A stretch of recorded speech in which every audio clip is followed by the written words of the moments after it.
I'm going to show here how I made this in Figma.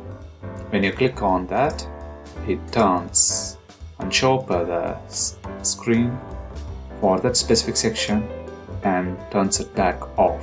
When we go back to Figma, first I created a small button component and added that button component into this bigger one and made some transitions and made that as a separate component and used that component in here. The details of this may be for later section, but how I added it here, after I have all the sections, all I need to do is drop the instance of that asset from the asset library and then make a copy of it, arrange it as needed, and select both of them and change to an auto layout, Shift A.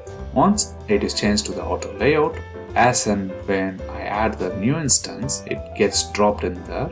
I just paste it again, Ctrl V, Ctrl V, Ctrl V, Ctrl V.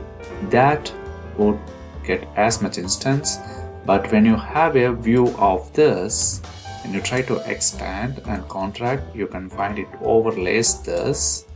To overcome that, you have to go back and select the overall auto layout and select the clip content. Now when you go back and play that, you would be able to see it is not overlaying there.